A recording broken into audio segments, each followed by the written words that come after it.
اس پارے میں 3 حصے شامل ہیں: سورہ مومنون مکمل، سورہ نور مکمل اور سورہ فرقان کا ابتدائی حصہ۔ سورہ مومنون میں بنیادی طور پر 7 اہم باتیں بیان کی گئی ہیں۔ پہلی بات، جنت کے حقداروں کی 7 صفات۔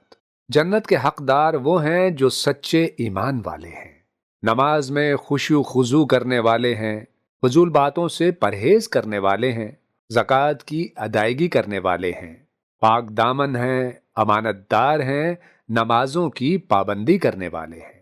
دوسری بات، توحید کے دلائل، انبیاء علیہم السلام کے واقعات، حضرت نوح علیہ السلام اور ان کی کشتی کا ذکر، حضرت موسیٰ اور ہارون علیہم السلام کا واقعہ، حضرت عیسیٰ علیہ السلام اور ان کی والدہ حضرت مریم علیہم السلام کا واقعہ۔ اس کے بعد سورہ نور شروع ہو رہی ہے۔ اس سورت میں 2 بنیادی باتیں بیان کی گئی ہیں۔ پہلی بات، 14 اہم احکام اور آداب۔ ان میں سے چند اہم احکام یہ ہیں: زنا کی سخت سزا، نکاح کی ترغیب، نظریں اور شرمگاہ کی حفاظت، گھر میں داخل ہونے سے پہلے اجازت لینے کا حکم، گھریلو پردے کے اصول، اجتماعی مجلس سے اجازت کے بغیر نہ اٹھنا، بزرگ عورتوں کے پردے میں نرمی، پاک دامن عورتوں پر تہمت لگانے والوں کی سزا۔ اس کے بعد واقعہ افق بیان ہوا ہے، جس میں حضرت عائشہ رضی اللہ عنہا پر لگائے گئے جھوٹے الزام کا ذکر ہے۔ دوسری بات، اہل حق اور اہل باطل کی 3 مثالیں۔ پہلی مثال، مومن کے دل کے ایمان کو ایک روشن چراغ سے تشبیہ دی گئی ہے جو اندھیرے میں روشنی دیتا ہے۔ اس کے بعد سورہ فرقان شروع ہو رہی ہے۔ سورہ فرقان کے ابتدائی حصے میں 4 بنیادی عقائد بیان کیے گئے ہیں۔ نمبر 1، توحید، فرمایا کہ اللہ ہی آسمان و زمین کا مالک ہے، نہ اس کا کوئی بیٹا ہے نہ کوئی شریک۔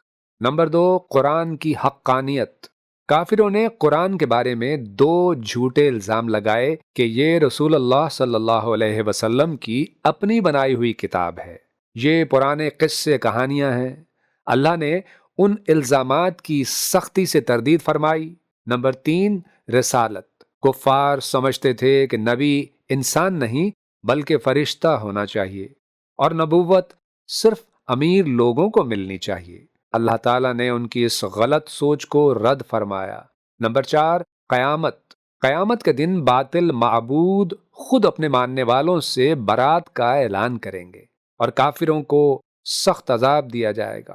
یہ پارہ ہمیں سکھاتا ہے کہ سچا ایمان اور نیک اعمال ہی کامیابی کا راستہ ہیں۔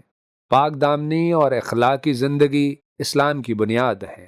حق ہمیشہ واضح ہے، مگر خواہشات انسان کو گمراہ کر دیتی ہیں، اور آخرت کی تیاری ہی اصل کامیابی ہے۔